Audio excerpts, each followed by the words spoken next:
कोई equity trading से young को इक्विटी ट्रेडिंग से कई नो है देखो इक्विटी मार्केट ट्राइब में लई है ना ngरang सु हाइपेट अखोई मैम है ना करे को इक्विटी मार्केट हाई बस की मार्केट से सीतने कोन तो इक्विटी मार्केट सिदा कोई ना अवेलेबल ओइ से करी नो है गदी स्टॉक की को स्टॉक की कनो ngaktani कोई की शेयर्स ngaktani को इक्विटी मार्केट फंगी स्टॉक की शेयर्स सिदा कोई ना ट्रेड तब याई को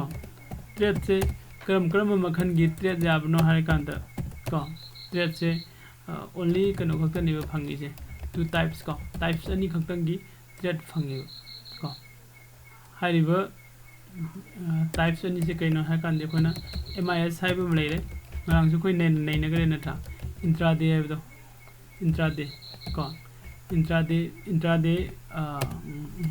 दा ट्रेड तब अमा अदुगा तोप अमना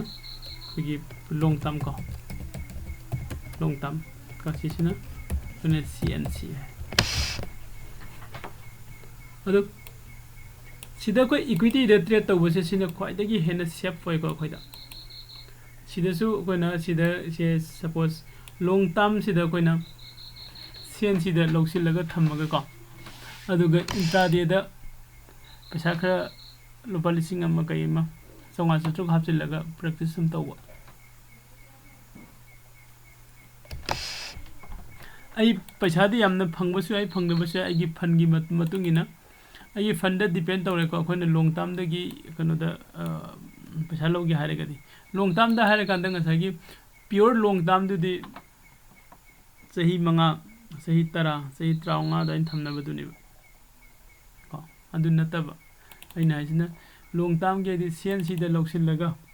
नुमित मंगानी तरुकनी तरानी को थमगा प्रॉफिट ला कांदा लौथोपा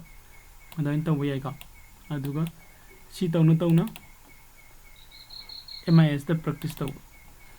एमआईएस दा कोने प्रैक्टिस तौ दिसे कइनो कांदा हाये कोई टेक्निकल एनालिसिस की हौरा कांदा को प्रैक्टिस में आमा दका ओरखिनि अदो कोई एमआईएस दा प्रैक्टिस तौ याई को अदो एमआईएस दा दैदी खोगी कनो दा खोगी लॉन्ग टर्म दा ट्रेड लौबा हाइसे करिनो हानेगदी सिदा इलाके को सिदा लई सिदा कोइना सैम सेंचुरी दे दावत लेरे को अदि कोथारी पेट लेरे कोथारी पेट से फजना हागे खरे इन थादो खिबगा मासे कफर खिबा माले 90 गा 92 93 अदो इन थादो खिबा 108 को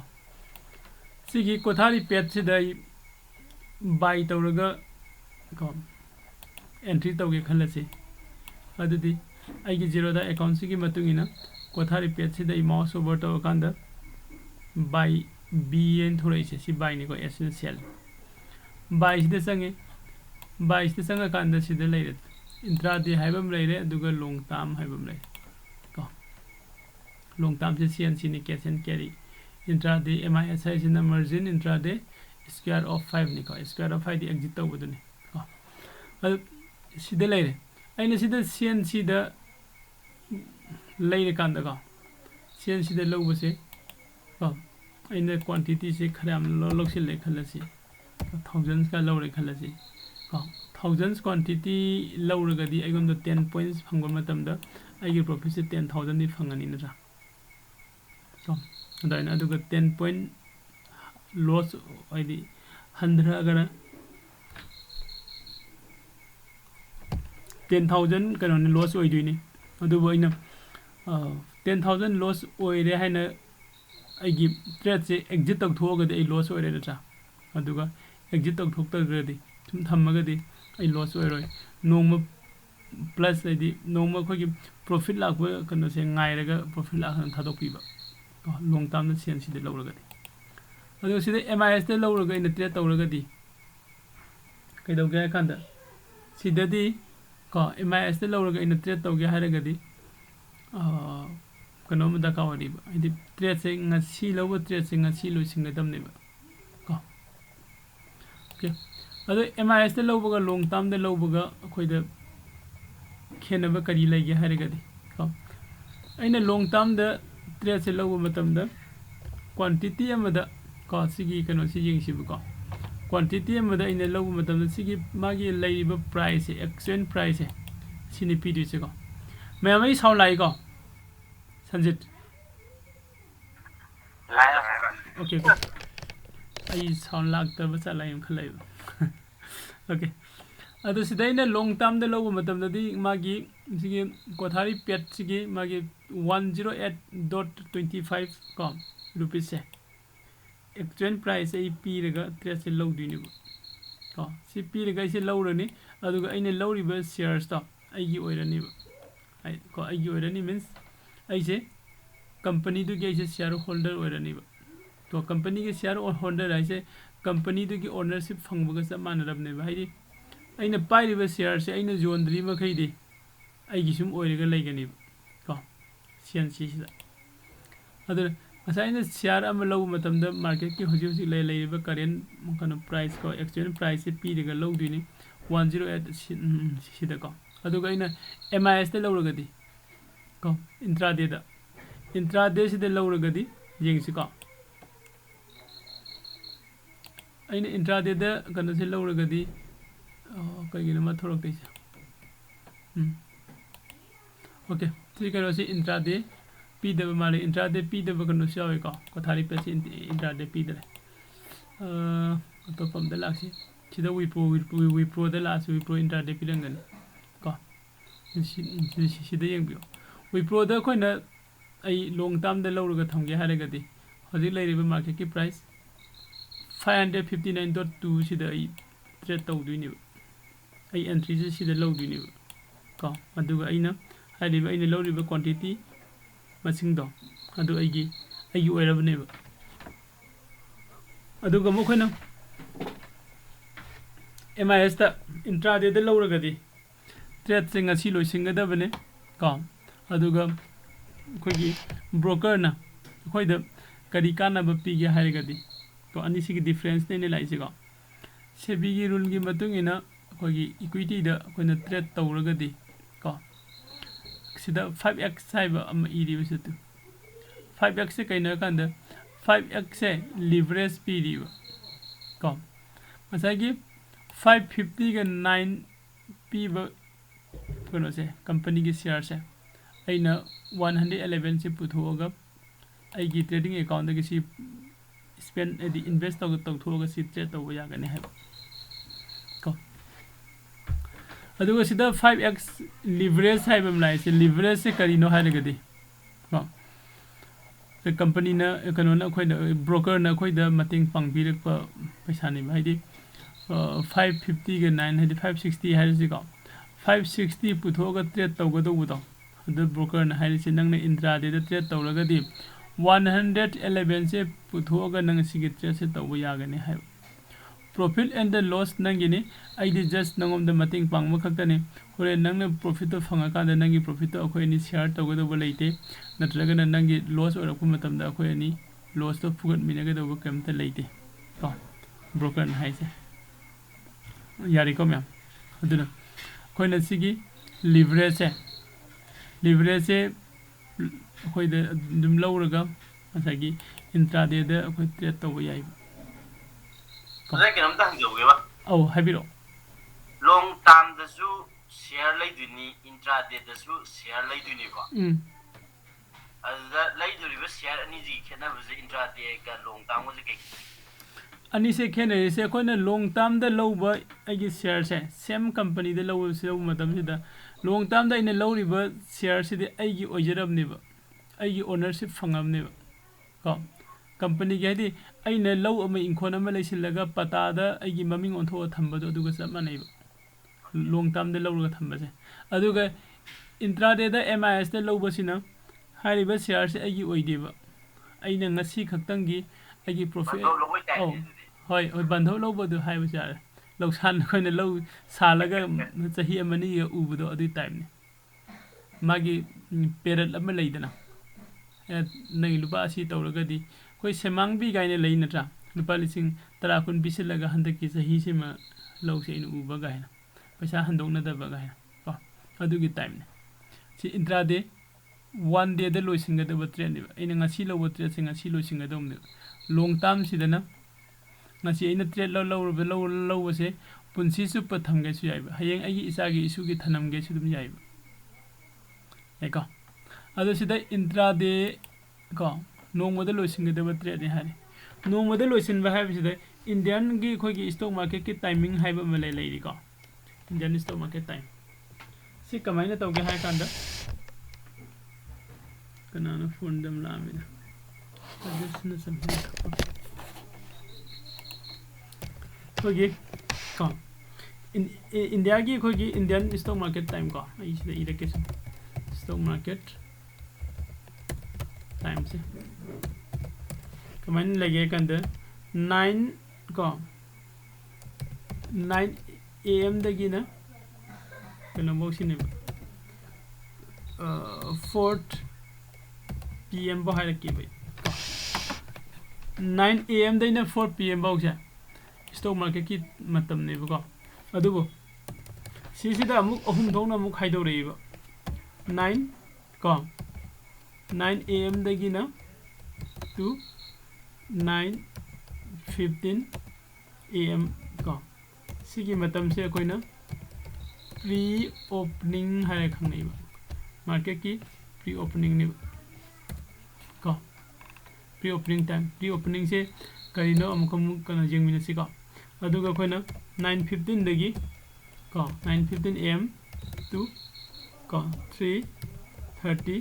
को PM सिना कोई की normal session ne market award ne singba ko normal session ai khangnare aduga mu kogi se 3:30 PM dagi ko aduga 4 PM se sina AM kogi after market ko after market su hai koina post market su hai ko sone leiba सिसिदा Koyna 9 AM दगिना 9:15 AM सिगी मतम से pre opening है खंगनी बको market सिगी open हदि market की session से सिदा होदिने Koyna session हो मिन से Koyna trade तौबो याबा मतम से सि खक्तंग दो ओइदिने 9:15 दगिना पुंग अहुम मखाइ सिबो को अदुगा सिगी ममांगी 9 दगिना 9:15 बाउगी मतम से 15 मिनट्स की मतम से कोगी मार्केट कोगी सेटलमेंट तौबाइना अमा कनु पीरिबको सिगी मतम ओइदिनि सी सेटलमेंट करिगी तौइनो को ngaraंगी ट्रेड तौगिबगी आइदी कनो कोगी प्रॉफिट एंड लॉस अदैदी अदुम मयाम अमा सेटलमेंट तौबो मतम ने अदैदी सिदा आफ्टर मार्केट हाइबमसु सिदा यावरिबा सिगी आफ्टर मार्केट सिदा AMO गाइना यावकने हें को आफ्टर मार्केट ऑर्डर मार्केट से लोसन गरे पुंग अहुम मखाइदा लोसन गरे अदु हयेंग से मार्केट से हाइगलक तुब माले खले को अइना नुमिदांग से होल्ड तौरगा थमनिंगे को अदय मतम सिदा हयेंग गी कनो सिगी थमननबगी कनो से अइ ngथाइ पुंग अहुम मखाइ बागी मनुंग सिदा अइनादि लेसिलगदि थमहोगदरे अदि एंट्री से लहुदरे बैसे को अदु हाइबसी से आई अमु एंट्री से लौब याबगे चांसेस से कदाइदा फंगे है कांदा सिगी आफ्टर मार्केट है ने लेइसे पुंग अहुम मखाइ देने पुंग मरी बागी मरक से सिदा आई ऑर्डर तौरम याइ नंगी ऑर्डर से फंगे और फंगदे कंफर्मेशन दि फंगोय को मॉर्निंग दे फंगने कंफर्मेशन को सिगी प्री मार्केट को प्री ओपनिंग से लोइसिलकपगी सेटलमेंट पीरे को मदम से नंगी कनो से ngaraंगी आफ्टर मार्केट ऑर्डर तौरंबा को नंगी ऑर्डर दो आदि एग्जीक्यूट तौरे नत्रगना कैंसिल तौरे हाइदो अंदु फंगनी को सी एम ऑर्डर से कोई ऑर्डर कमाइन तौगने है कांदा सा कोने से सपोज विप्रो दा दुम ऐसे बायरो इंचांग खलसी विप्रो दा कोने बायरो इंचांग कांसिदा सिदा कोगी रेगुलर हाइना यावरी नत्रा ओके रेगुलर हाइन यावरी अदुगा कवर ऑर्डर हाइबम से लेरी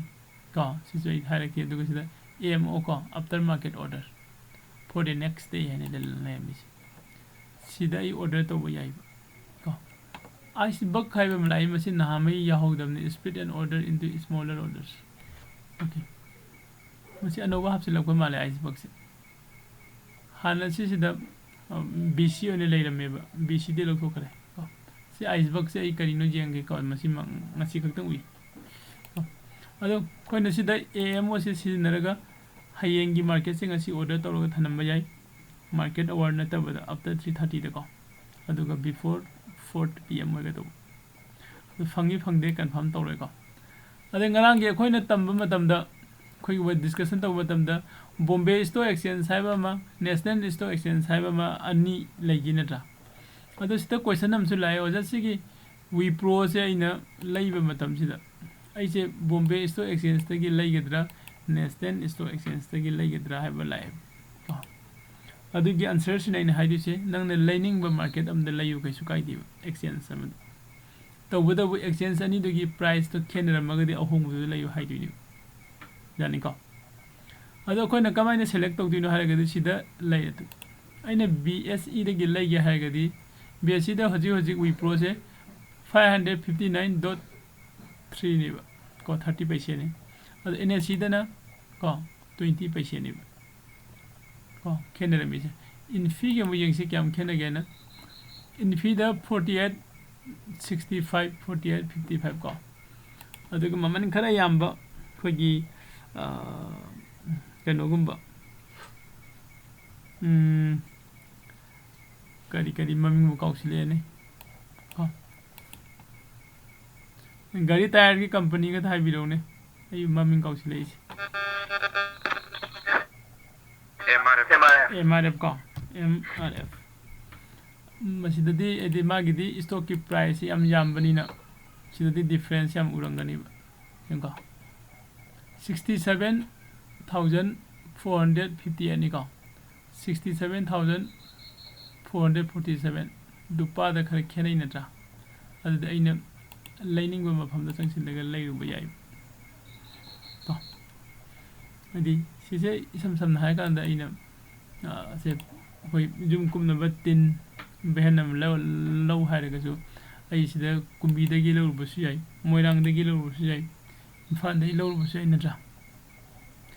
market to gi matung in price su khena rakti ko sumaine lai ko sisida khoina AMO aduga regular order sine khoina mena practice ta ukti se ko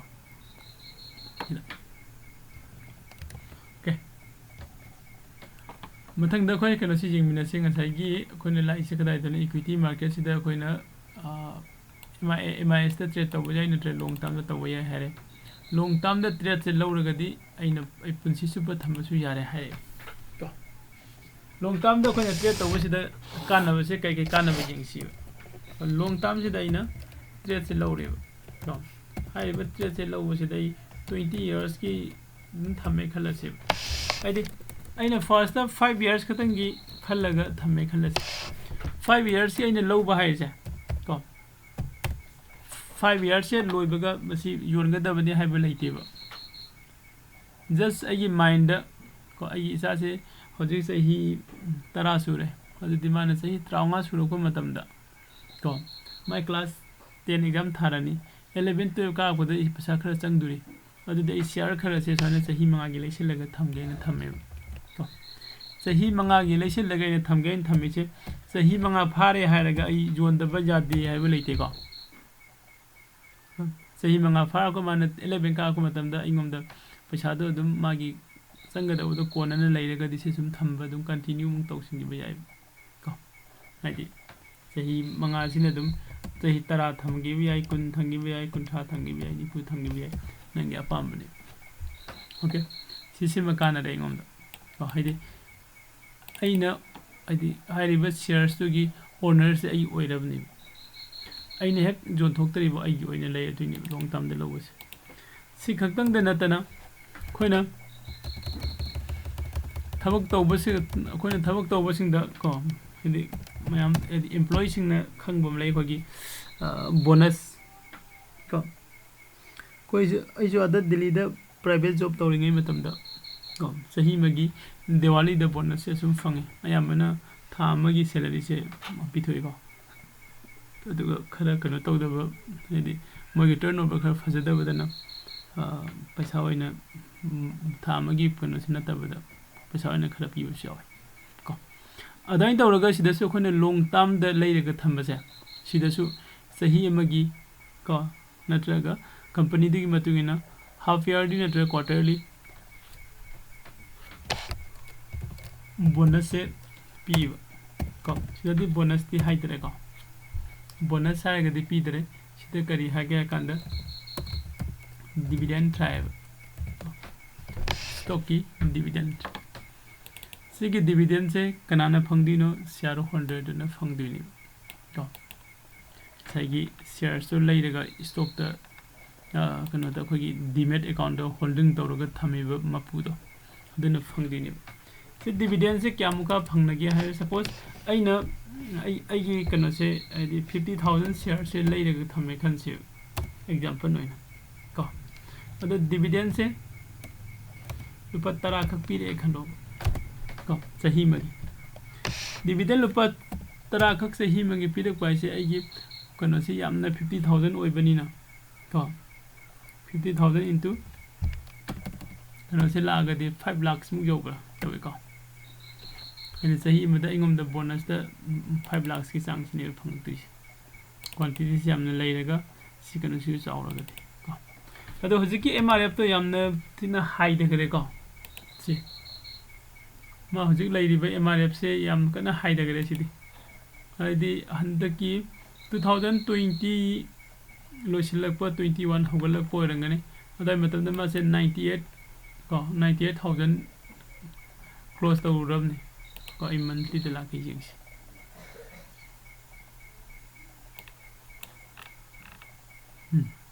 सिदले मन highest कारुइस सिदने मा highest 98,500 को 90 ga 9 बो सदुरेबा हंदक 2021 की February the अदु जरुबदगी मयाम जे तम थादोना नरकपजे हुजि लेप्तरिबा दो सिदा कनोम दि लेबनिना फाइदगी अमुक हाइदि मागी बैक तौरप याबगी चांस ले रिवर्सल रिवर्स तौरप याबगी चांस अइना सोइना हाइसे करिगिनो जे हयंगाय खुना टेक्निकल एनालिसिस ता तमबा मतम द ओके सिदा खोगी बेस में लेरेगा हाइना अदोना खलक को सिदा ट्रेड वॉल्यूम खर फजबम लेरे सिदैदि मखा तादो मानदरेगा अंद फजना तागे नत्रा 90 ga 8 point सिदा क्यानो 98 को 98,599 दगी तारकपदा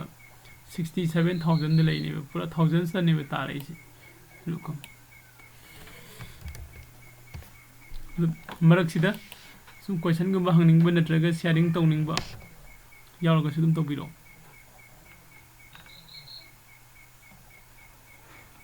यानरा बोलोइना यारे का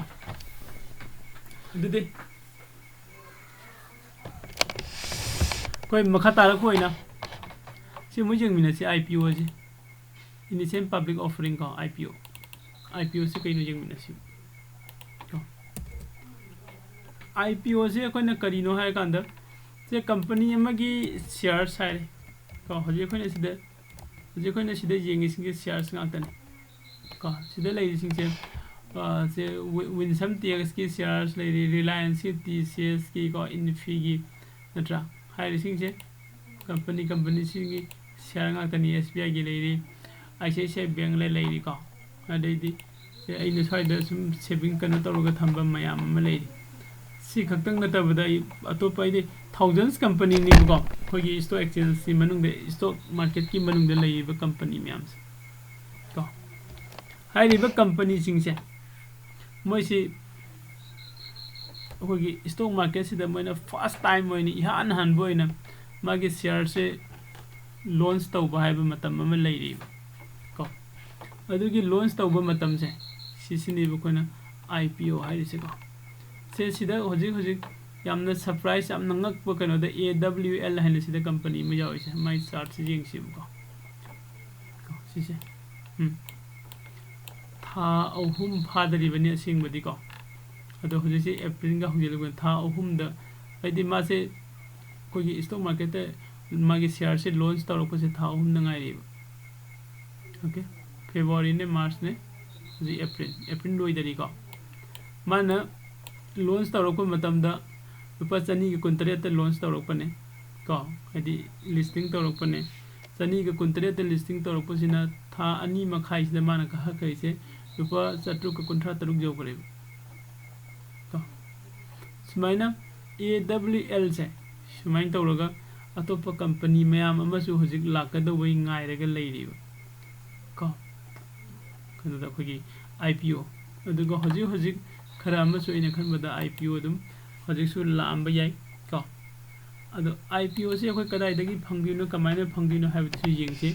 कदाइदगी फंगिनो कन अखोय से युजि जस्ट इस समसमना Zerodha अकाउंट्स दे लाके अदुगा अई कंसोल द संगिबे को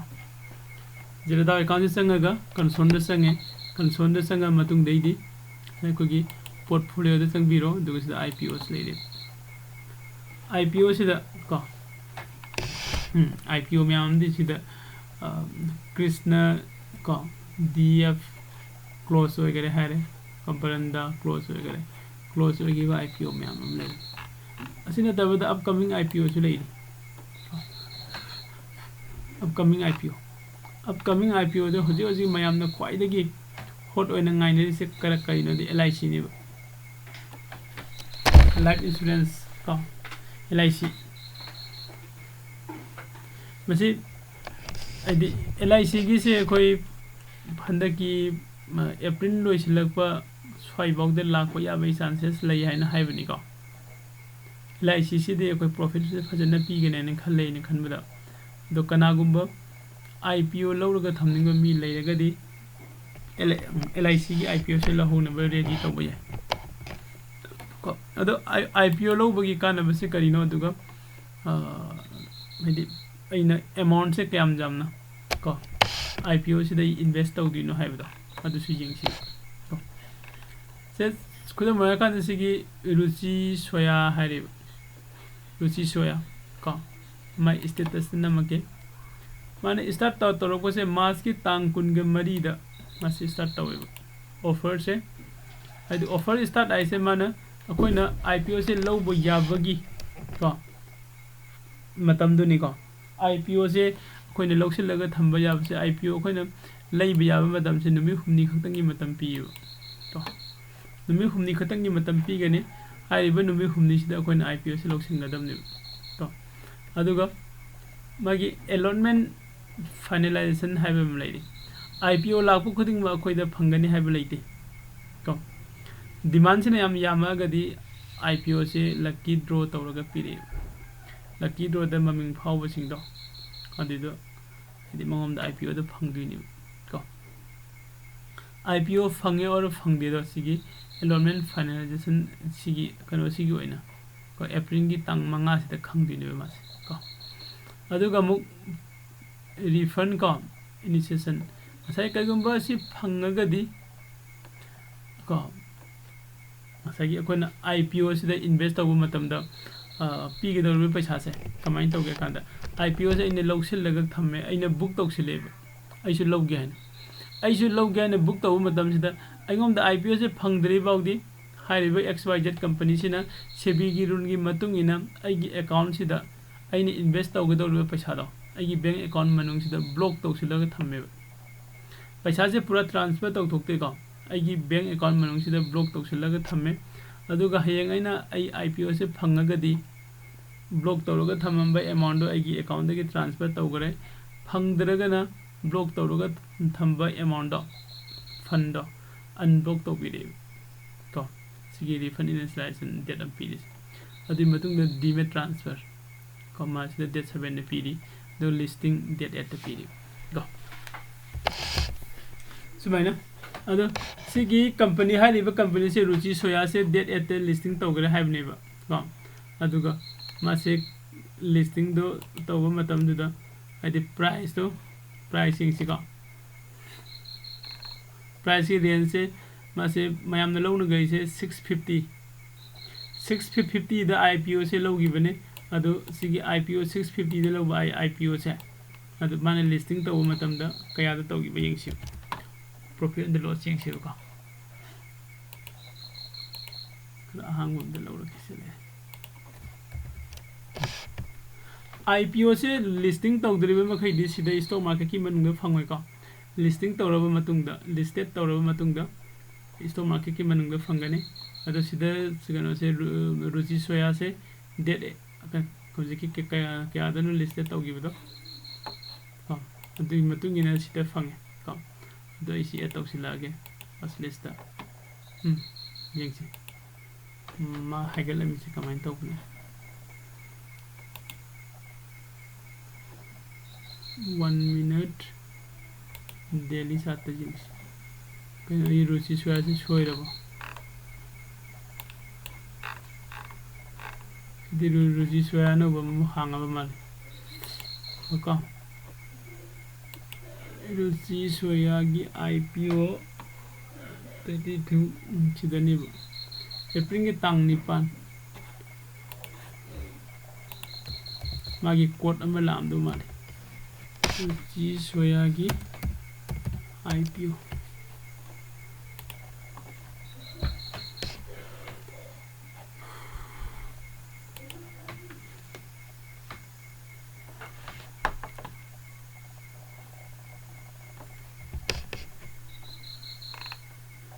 कोट करीनो येंगे तो नहीं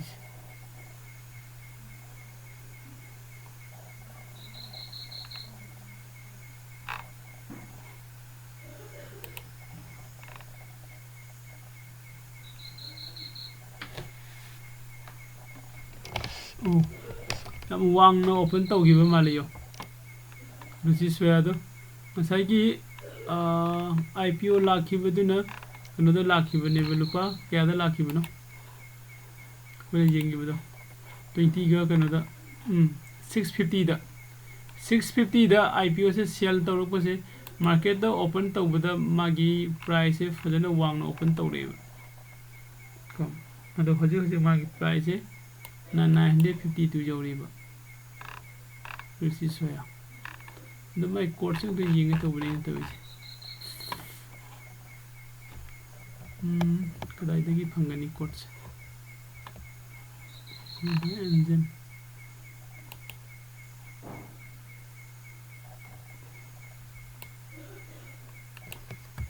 इंडस्ट्रीज लिमिटेड है का थी उधर करी था अच्छा सीसी नहीं था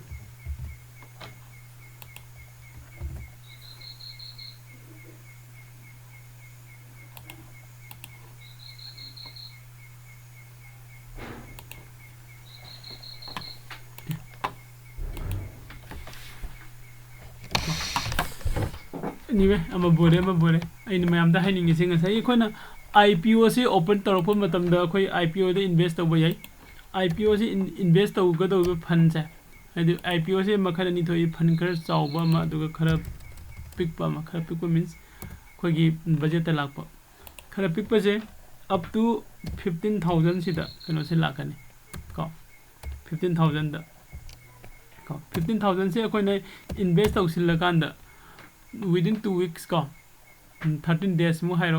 sigi manung sida ngasagi IPO se koi stock exchange se listing tora ne adu listing tora ko matam se IPO se phangaga di ko IPO hoji pau da ni jeng ko matam da IPO ayam bana profit loina pi ko aduga loss oina open to IPO su yaw kwai da gi hen loss to gi bo IPO se karam bano hai kanda Paytm ne ko adu na khona IPO La अकान they हेक्ता profit फंगने है ना संक्षिप्त बयादे सी मतंग सिदा कोई दका और ऐसे IPO open तौरेबा company से करब company में माई फंडामेंटल एनालिसिस से खर मखै नैना बदका ओय को अदुगा सीनियर सिंग असु खर ताना बदका सी IPO ला इसे कोई लौसिन बयाब्र नत्रगा लौसिन बदा कोई काना रोइद्रगा है बको अदुम बखर सुम डिस्कशन तौबसु फै अदु ममांग कोई लाखिबा IPO सिंगदा मेदी प्रॉफिट से फजन पीगिबा IPO मयाम अमा यावरिको IPO लाखिबा अनौबा लाखिबा सिंगदा अदुगी लिस्ट अदुम थीबा फंगनिको सिदा खोगी सि चेट्रोगर से सिसु कनो ngaktani सिंबा IPO गी कनो से फजन पीबनेबा करेंट मेनलाइन IPO लेरे current SSME IPO calendar performance taker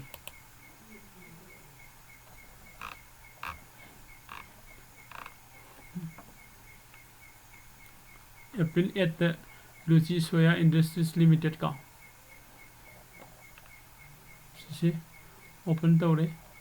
650 दा मागी share से लाखने अदुगा market open दा 924 open तौरे the 300 मुकी में profit पी नटा दो percentage दो 46% कनो पी profit का सिंधे April 11 दा लाख रहे बेरंदा का 25% पी profit 22% profit 21% profit वो सिद्धि कहीं ना ऐसी कहीं ना तो नहीं अदानी विलमार्ट बेराम का बके नो निशिति का सिसिना 230 तो लाख तो 265 तो ओपन तो रखा ना हाई रिबन मिसिस मासे फजन का बने को ओपन तो वो खतंग कीजिएगा दी 15% खत्ता ने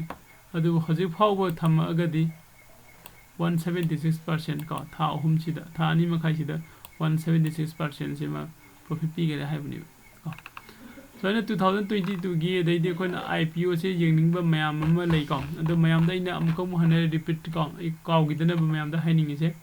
ko gi LIC gi IPO la ni ko am thuna la ne LIC gi IPO si di kana gum ba IPO da invest toning ba yaw ra ga di LIC IPO si lomina se ko profit dum za da si ke no je oi si ye ko ki tal oh habiro Sige no je IPO je kayam kui ni ngaina da hadi so ma kayam kui ngaina ke ai ne lagi ba numit gi adura hangi se ha ai ne lagi ba numit gi so so na kyam kui na ngai na ga se just sida su jeng si ko heta ameta hang si be status ai tang sida tang kun manga da am lai ba yare da kun ma pan su lai ba yare ko kun ma pan da lai re khala se be kun ma pan da lai re 29 की मार्च से ले अदुगा माने list तौरे इसना अप्रैल की 6 दा list तौरे अदुदी 29 30 31 का अदुगा 6 अमगा को पदे नुमित मापन ने को 2 वीक्स है न पारगा सलो 13 डेज मुकी सांग अइने ngasi लोगी बसे within 13 days दा सुती के का खर लैरगदी जने हॉलिडे गुम लागदी को अदु खितंग सांगदोक प यावे अदुबो एवरेज ओइना 13 डेज है न पार चपे so ke namte ka hang joke IPO da khoina laisile de na ko adu ga listed tor kan da keno I keno je market ki price hingalai je kai maram mi magi asil ha कोई कनो दा stock market दा price की up and down से supply and demand की lion कनो थोप ngakani loina ka अद डिमांड एंड सप्लाई से की मतुंगिना मागी कनो प्राइस अप एंड डाउन से कनो चले लोइन डिमांड से यामन लागदी प्राइस से दुम ओपनिंग से खर वांग ओपन तौरे अदुगा मु कनो सिना सप्लाई से यामन हेलगा डिमांड से वालगदी मागी प्राइस से खर नियम ओपन तो बसो अदुगा पेटीएम का दुदी डिमांड से हम थी नुवाट पगी हम नियम ओपन तो को हजे हजे सु पेटीएम दुम हाई धरी डिमांड एंड सप्लाई से नकला दी मुलाइनो हरेगदी अफ अफब कंपनी जिंग से IPO ओपन त तरपददी मी म्याम से हक्तन नाइ ngam देबो लोइना हानन ऑलरेडी लोइना रेडी तौर थमेबा हजे LIC की IPO लागतुरे हाइसे कोई को नन मणिपुरी हाइतारने मयां मसा मयाम अमदी पैरगा रेडी द थममने बलि लोइना तो IPO से लोबगी अदुगा हयेंग अदो IPO अप्लाई तौरिबा मी खुदिंग लोइना फंगब्रा हायगदी अदुसु फंगदे को लकी ओइबा मी खरदने फंगदिसि यानी को तो क्वेश्चन लाइनरी ब्रो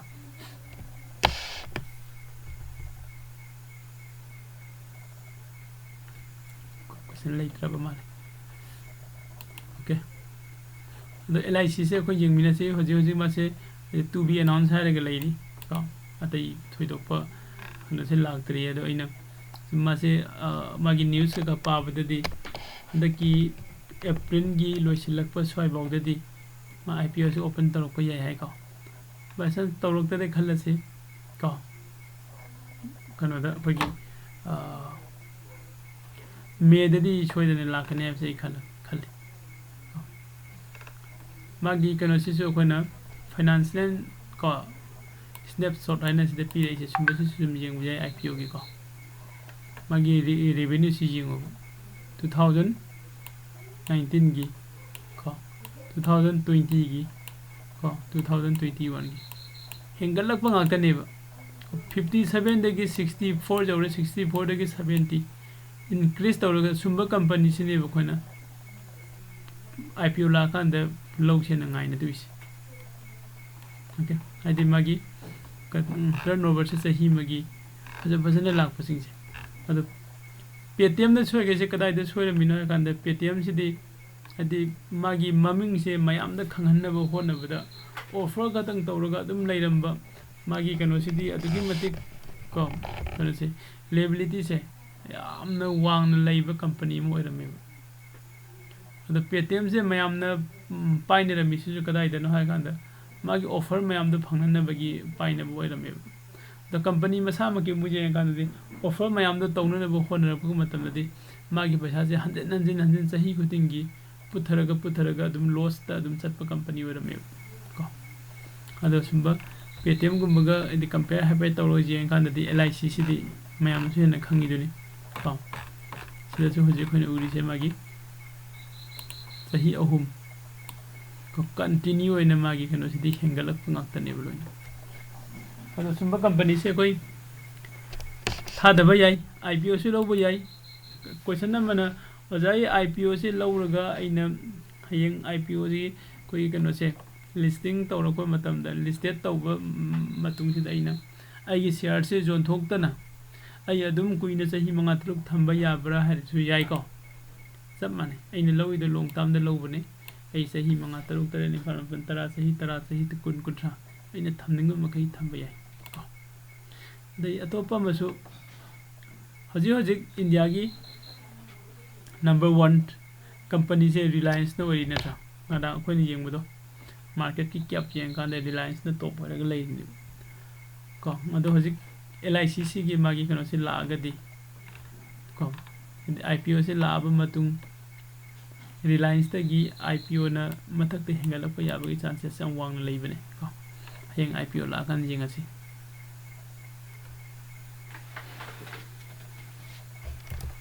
ओके आई वक्त दिसा तक की कोई सिद जारी को क्लास जारी को कोई बागुसे अति दम कोई न जो 90% दम कोई न सी बिलीव तो इद हाय मोइ जो बगी चांस ले IPO जे लोम मतम कोई मंगा तो कोई मित्रा मोहाय जो तारा मोहाय जो ट्राई तो बुझाइ छे याई सिदा कोई अनोब ट्रेडर रिबजिंग तो प्रॉफिट लोइना लागना बगी को कोई को तोंग सा जो लेना सिदा सिदा जल लगा ट्राई तो बुझाइ मदन नंगी जो दम तक दम तो जेरो अदन नंगी हाय सुटी ले तो आई तौरगा नो मदन लोइसल से माई ममिंग कई कई दो इसल लगा थबियो फाउ के सिदा LIC की IPO से करम खाने लोबो याते आई लोगिन खलकदी LIC की IPO जी हजिक ओपन तौर तरीका ओपन तौर कांदा यादोइने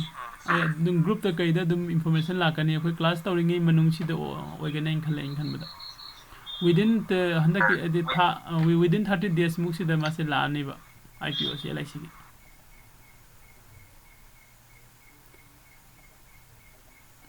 सर खनबदा LIC की IPO हागा मतुंग द मार्केट लिस्टेड तौरकान ममन क्या लेबा याय सरगी अदुदि हजि मोगी ओपन तौरक्तरि बिन खंगदरि को एदि ओपन तौरा कांद मोगी प्राइस तो कयादो ओपन तौरक्तिनो हाइदो हाना जिंगसि अदि मतुंग द आइदि प्रॉफिट से मिनिमम यामद्रबदा 50% प्रॉफिट ति पीदुबो मालेबा LIC से यदि कंपनी सिनने को LIC से इंडिया खतंग नतना आइदि खोगी अतो कंपनी दे कनो दसु कंट्री दसु म्याम कनो तो रन तौरिबा अदि LIC द लॉस ओइबा से मसी बाउ द ओइरक्तरिबने मोइदि इंश्योरेंस कंपनी सिदा दसु ओजा अदो सेन मचाम दु हंगिने ओ सिगी LIC से ओ सिगी सपोज कोइना IPO दी कानरनी हाबिगी वखलम दे लेरे दुगा होय केनो जु मागी IPO जे फंगबो फंगदबा है जु मु डिमांड गी मतुंग इन पीदुने बुको ओ माने अदा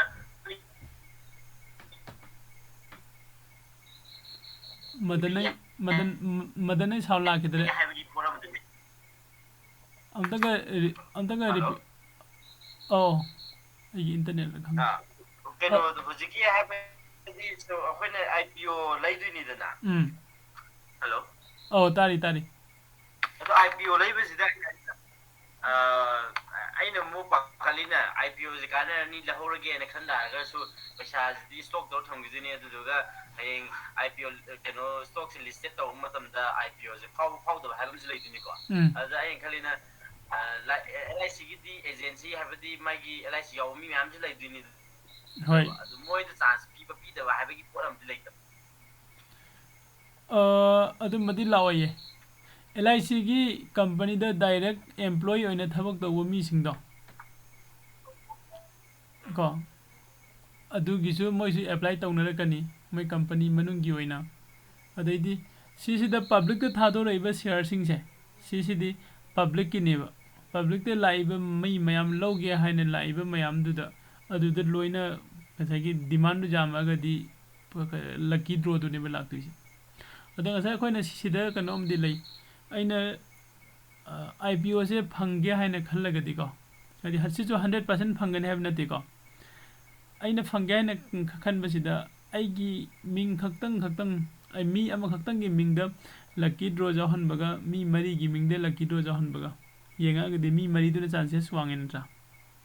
ꯑꯗꯣ ꯃꯤ 4 ꯍꯥꯏꯗꯤ ꯃꯤꯟꯁ ꯑꯩꯒꯤ ꯐꯦꯃꯤꯂꯤ ꯄꯨꯂꯞꯀꯤ ꯑꯦꯀꯥꯎꯟꯁꯤ IPO ꯂꯣꯏꯅ ꯑꯦꯄ꯭ꯂꯥꯏ ꯇꯧꯁꯤꯟꯕ ꯁꯨꯝꯕꯁꯨ ꯂꯩꯕꯅꯦ ꯀꯩꯝꯇ ꯍꯪꯒꯦꯅꯦ ꯁꯔ ꯏꯖꯥ ꯍꯥꯏꯕꯤꯔꯛꯑꯣ ꯑꯩꯈꯣꯏꯒꯤ ꯑꯦꯀꯥꯎꯟꯁꯤ ꯑꯗꯨꯝ ꯍꯥꯏꯕꯗꯤ ꯃꯌꯥꯝ ꯂꯣꯏꯅ ꯑꯦꯟꯖꯦꯜꯗ ꯄꯥꯏꯕꯁꯨ ꯌꯥꯎꯔꯝꯒꯅꯤ ꯖꯦꯔꯣꯗꯥꯗ ꯑꯗꯩꯗꯤ ꯑꯞꯁꯇꯣꯛꯇ ꯒ꯭ꯔꯣꯗ ꯄꯥꯏꯕ ꯃꯌꯥꯝ ꯌꯥꯎꯔꯝꯒꯅꯤꯕ ꯍꯣꯏ ꯑꯗꯣ IPOꯁꯤ ꯑꯩꯈꯣꯏꯅ ꯑꯇꯣꯞꯄ ꯑꯦꯀꯥꯎꯟ 3-4ꯒꯤ ꯊ꯭ꯔꯨꯗ ꯂꯧꯔꯒ ꯗꯥꯎ ꯌꯦꯡꯕꯗꯤ ꯀꯩ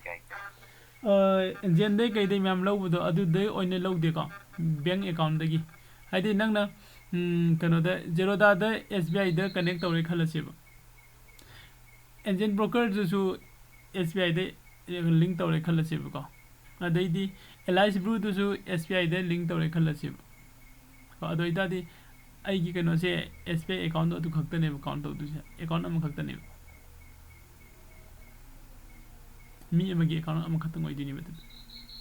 ꯍꯥꯏꯗꯤ ꯀꯗꯥꯏꯗꯅꯣ ꯂꯥꯛꯏꯁꯦ ꯍꯥꯏ ꯀꯥꯟꯗ ꯑꯩꯅ ꯀꯩꯅꯣꯁꯦ ꯑꯩꯈꯣꯏꯒꯤ ꯃꯥꯒꯤ ꯗꯤꯃꯦꯠ ꯑꯦꯀꯥꯎꯟꯗꯤ ꯇꯣꯉꯥꯟ ꯇꯧꯔꯅꯤꯗ ꯁꯔ ꯖꯁ ꯗꯤꯃꯦꯠ ꯑꯦꯀꯥꯎꯟ ꯇꯣꯉꯥꯟꯕ ꯈꯛꯇꯅꯦ ꯃꯤꯗꯨꯗꯤ ꯑꯃꯈꯛꯇꯅꯦꯕ ꯃꯥꯒꯤ ꯀꯩ ꯈꯨꯗꯤꯡꯃꯛꯇ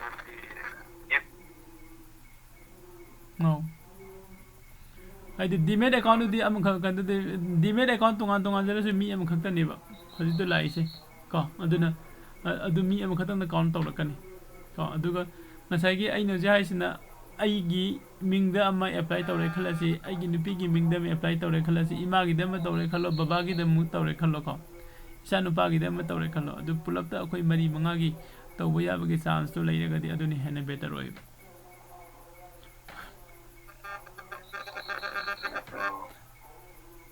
ꯑꯗꯣ ꯑꯗꯨ ꯍꯟꯗꯛꯀꯤ ꯑꯣꯏꯇꯥꯔꯒꯗꯤ ꯁꯥꯔ ꯀꯩꯅꯣ ꯍꯧꯖꯤꯛꯀꯤ ꯍꯥꯏꯔꯤꯕ 4-5 ꯇ꯭ꯔꯥꯏ ꯇꯧꯒꯦ ꯍꯥꯏꯇꯥꯔꯒꯗꯤ ꯃꯤ 4-5ꯗꯨꯒꯤ ꯗꯤꯃꯦꯠ ꯑꯦꯀꯥꯎꯟꯗꯒꯤ ꯂꯣꯏꯅꯃꯛ ꯗꯔꯀꯥꯔ ꯑꯣꯏꯕ ꯃꯤ 4-5ꯗꯨꯒꯤ ꯗꯤꯃꯦꯠ ꯑꯦꯀꯥꯎꯟ ꯂꯣꯏꯅ ꯍꯥꯡꯉꯒꯗꯤ ꯍꯦꯟꯅ ꯕꯦꯇꯔ ꯑꯣꯏꯔꯦ ꯗꯤꯃꯦꯠ ꯑꯦꯀꯥꯎꯟ ꯍꯥꯡꯉꯣꯏꯒꯦ ꯍꯥꯏꯔꯒꯁꯨ ꯑꯩꯈꯣꯏꯅ ꯍꯧꯖꯤꯛꯀꯥꯟꯗꯤ ꯅꯦꯠ ꯕꯦꯡꯀꯤꯡ ꯂꯣꯏꯅ ꯄꯥꯏꯅꯔꯦ ꯅꯠꯇ꯭ꯔꯥ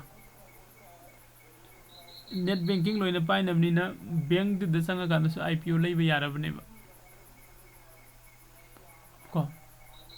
IPO ꯂꯧꯕ ꯌꯥꯔꯕꯅꯤ IPOꯗ ꯂꯧꯁꯤꯜꯂꯒ ꯑꯗꯨꯝ ꯊꯝꯕꯁꯨ ꯌꯥꯏ ꯑꯗꯨ ꯀꯩꯅꯣꯗ ꯑꯩꯈꯣꯏꯒꯤ ꯗꯤꯃꯦꯠ ꯑꯦꯀꯥꯎꯟ ꯍꯥꯡꯗꯣꯛꯄꯅꯗꯤ ꯍꯦꯟꯅ ꯕꯦꯇꯔ ꯑꯣꯏ ꯀꯣ ꯍꯥꯏꯗꯤ ꯃꯥꯔꯀꯦꯠꯇ ꯑꯩꯅ ꯁꯦꯜ ꯇꯧꯕ ꯈꯣꯠꯄꯗ ꯈꯨꯠꯂꯣꯏꯕ ꯂꯣꯏꯅ ꯍꯦꯜꯂꯛꯀꯅꯦꯕ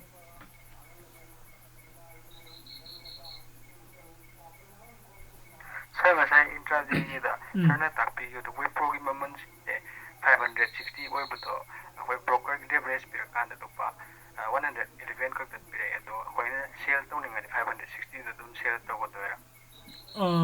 ꯇꯧꯔꯣꯏ ꯁꯦꯜ ꯇꯧꯔꯀꯥꯟꯗꯁꯨ ꯉꯁꯥꯏꯒꯤ ꯅꯪꯒꯤ ꯀꯩꯅꯣꯗꯣ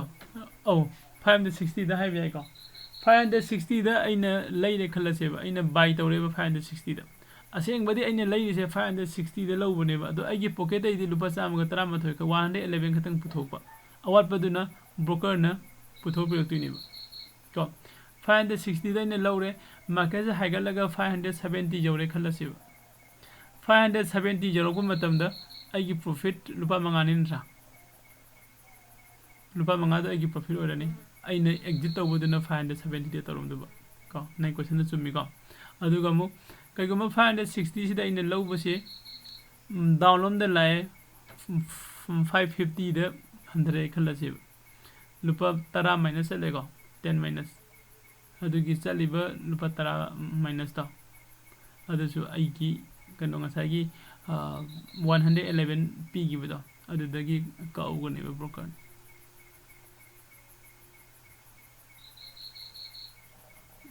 गंगुली यानी का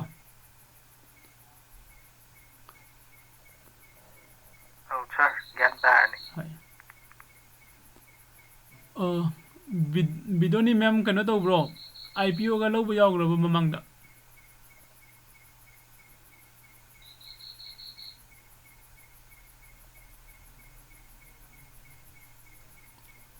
मैडम जे कनो speaker यादबरा केनम तौरे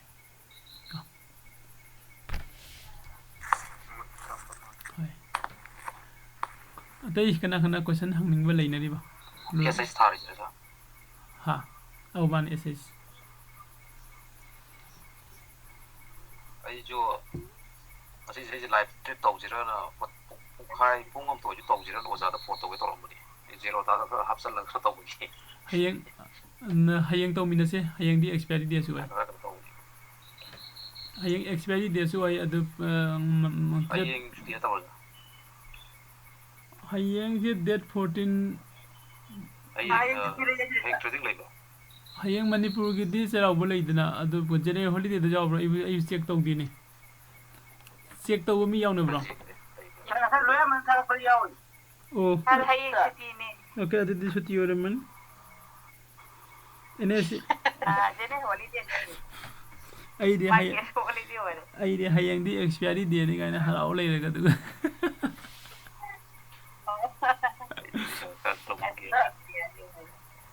sahana capta accident ho sir hangse da good friday leirena ai good friday ude ina sumi khangwa ina khalise cheraw bagi date 14 sidi suti oram no mande khan this stock market is plus kano oibani ko haidi kana gumma khanadi adu sida haiba main khangdabagi haibani sengna hairadi yengo central government gi general holiday singse loina sida kano piri holiday suti hele ise loi central government gi employee amadagi asini hena sathi bani suti su fajana pira kani saturday sunday off ne market hour pung mapan ga ide pung mapan dagi na pung mari bawda ni natra adu loi adi matung ga jo ina dun trade tawge haraga de ai commodity da changta ba natra ga currency da uza kenta hang yawa au madan habiro zik ti leiba kan da pena market down chali ko ni hai ko aya haidi market ngasi ngarang jing market down chali ko ni hai ado ti lega market down le chat ko kan ja khoina si kan le slo budi yam kan do ma ni komai do akoina leiba se market award matam na khatang leiba jai ko market award da na ta di lo ba ya da ba mo adai di amu akoina haji से हंदक से market से फजन down चलुरे कनोगी Russia गा Ukraine गी लान होरकपदगी सिगी लान तौरकपगी मतंगी मार्केट से मखारम द सुम हाइद्रगा वागी पॉइंट नंबर लेगने बको हाइरिबा पॉइंट दुदगी मार्केट से मो रिवर्स तौरकप को टर्न तौर कनो लौरकप मतम अदुदा कोने लेसिन ब नंगो जी हंगाई क्वेश्चन दो दागी मार्केट से हाइदरिंग सिदा कोने लेसिन लगा लॉन्ग टर्म द लेसिन लगा थमगा hayang haigalak pa sida punna kaminaraga profit logo ko adu best ne mamang da 2020 gi march ki da corona na tahan bada akta company makai loi bani ba adu tha ahum mari manga de singkhat khibada yak hana gi price da gi hen en singkhat khibalo profit fajana low wai di mi mayam ma ko millionaire billionaire oi ba ya ba gi chance ne corona na pura khari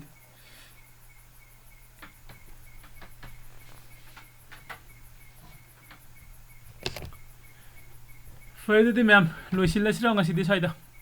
ko adu advance ni ore class ke sa kanam tang jo ba oh ta ma sa ken ni sa ina kuno ni karam kuno ta ma sa ken ni sa han ma gi ma tak tara daga makha gi line ji da big out to dividend thinga ma sa atopa reverse tam la ga du su ga du san mu ya adudi khitang risk wange ade akoina master candle ni pamise breakout pi budune mathak tan tra makha da ade touch tawramaga breakout ti piram david mu haidare ko ado haidarak po sida nang khale je haidarak po da isang silaga makha baw ade profit khar loge hai budune ba ado haipetang haidaramaga amukom ka khadi farak ta di ni su adana master candle gi strategies ki matung ina de akoina pamise mathak ta adi breakout se up to obi ai down to be winning bo oisano breakout pe ko se ngai ge dabne ko breakout sung pi pirak tare dana tok thok pa di numitum tre to adu dum ngai ra leiba pirak ta tok ta na tra adi aina tre to changuraga paisa manga da saruk ti cha changu da bari hena phai sanjay jani ko